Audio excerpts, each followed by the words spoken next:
filles, je vous retrouve aujourd'hui pour la revue sur la palette Nude Spectrum de Zoeva. Donc ça fait un petit moment où je devais vous faire cette revue. Là ce que j'ai pu constater, ce sont des fards qui sont quand même poudreux. Par rapport aux autres fards de Zoeva, la texture me semble différente dans le sens où ils sont à la fois poudreux mais un peu crémeux, donc c'est particulier. Donc ils sont un peu poudreux mais après c'est pas vraiment embêtant puisque dans le make-up que vous allez voir, j'avais déjà fait mon teint bien avant et je n'ai pas eu de problème de chute.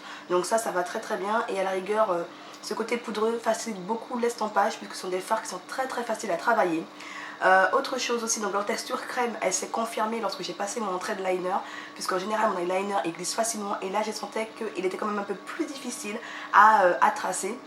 Donc dans cette vidéo aussi, j'ai plutôt été dans des tons plutôt on va dire neutres. De toute façon c'est une palette de nude mais on peut quand même s'amuser, hein, ça n'ayez pas peur. Donc là je suis partie plutôt sur des teints un petit peu cuivrés, marronnés.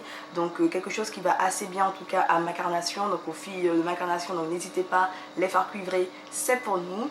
En lèvres, j'ai posé le rouge à lèvres de la collection Satin de chez Colourpop. C'est le rouge à lèvres Tulips. C'est un rouge à lèvres, franchement, j'en suis fan, j'adore sa couleur.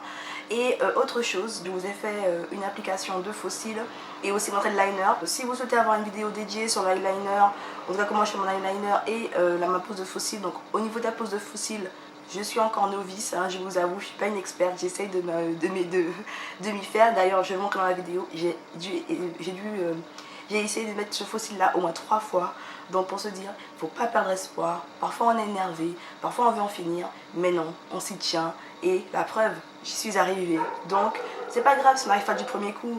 On recommence, hein. Donc voilà, donc en tout cas j'espère que dans cette vidéo là ça vous plaira. De manière générale c'est une palette que j'aime beaucoup. J'ai bien fait de la prendre puisque même les fards plus clairs, ils sont parfaits pour les mettre sous la carte sourcilière. Et comme ils sont ce petit côté poudreux, mais poudreux crémeux je dirais, ça facilite beaucoup l'estampage et à les diffuser. Franchement ce sont des fards que j'ai adoré travailler. J'espère en tout cas que cette vidéo vous plaira. Moi je vous laisse tout de suite avec les images et avec les swatchs. C'est une palette composée de 15 fards.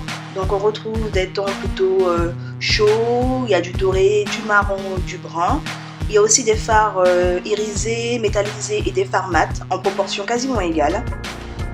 Durant les swatchs et le make-up que j'ai réalisé, j'ai remarqué que les fards sont légèrement poudreux, mais néanmoins en fait ils ne font pas de chute et leur côté poudreux facilite bien quand même l'estompage des fards lors du make-up.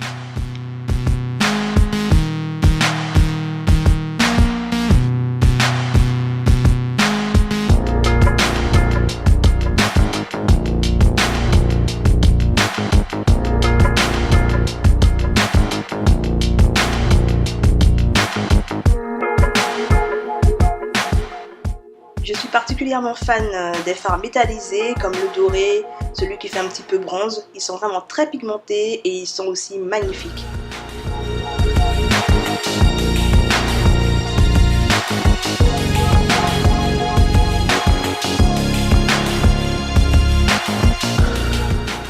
Je passe maintenant au make-up.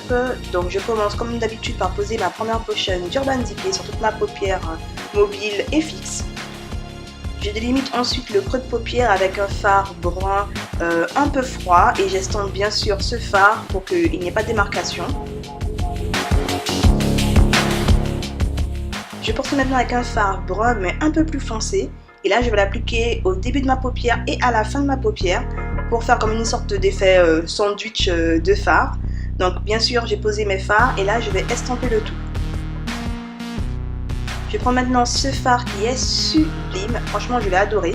Donc là j'ai appliqué légèrement un peu de brume fixatrice sur mon pinceau et puis j'ai pris le fard à paupières, tout ça pour éviter les chutes éventuelles. Je reprends le premier fard que j'ai utilisé pour mon creux pour réappliquer et j'estompe à nouveau. Et encore une fois je vais reprendre les fards que j'ai pris au début, donc pour mettre au début et à la fin de ma paupière et à nouveau ce fard qui est cuivré.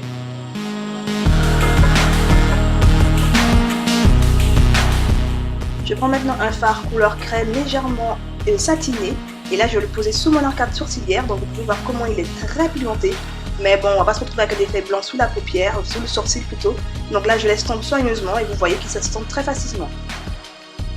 J'applique ensuite en ras de cils inférieur un crayon noir que je vais flouter avec un fard un peu brun donc pour pas qu'il y ait de démarcation et pour pas que ce soit trop dark non plus. Et là avec un fard, on va dire plutôt champagne assez froid, je vais faire mon coin interne juste pour apporter une touche de lumière. J'applique maintenant mon trait d'eyeliner, donc moi je suis vraiment fan de cet eyeliner feutre de chez Bourjois. Je pense d'ailleurs vous faire peut-être une vidéo spécialement sur l'eyeliner.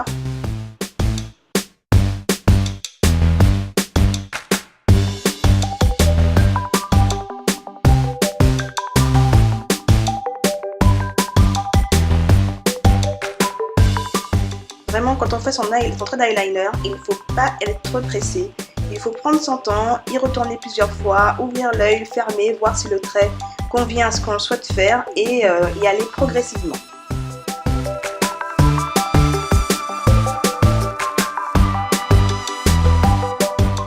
J'applique maintenant mon mascara juste avant de poser des fossiles. Oui, je me suis essayée à la pose de fossiles. Bon, j'ai galéré, mais au moins j'ai réussi. Allez, c'est parti pour la première tentative. Donc j'applique ma colle soigneusement au début, à la fin de mon fossile et aussi au milieu. Je place en fait mon miroir quasiment sous mon menton pour avoir une vision différente. Mais là, ce qui ne marche pas, c'est que le coin externe du fossile ne voulait pas se coller. Donc j'ai essayé, j'ai appuyé, mais rien n'y faisait. Donc bon là, il faut enlever, hein, pas trop le choix. Et pendant que je laissais à nouveau ma colle sécher, je me suis dit bon tiens, on va passer aux lèvres. Et là j'ai posé le Tulips de Colourpop, il est magnifique. Allez, on recommence, on ne désespère pas.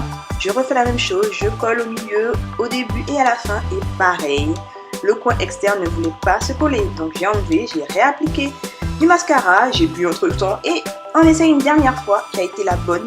Donc je pense qu'en fait que je laissais pas suffisamment la colle sécher sur le fossile, ce qui faisait que ça ne prenait pas assez en fait. Voilà, l'étape pose de fossile est terminée. Je vais bien sûr lier mes fossiles avec mes cils naturels avec du mascara. J'ai refait aussi mon trait de liner que je n'ai pas montré et puis je me suis coiffée histoire d'être présentable pour vous. Ce tuto est maintenant terminé. J'espère en tout cas qu'il vous aura plu et moi je vous fais de gros bisous. Ciao ciao.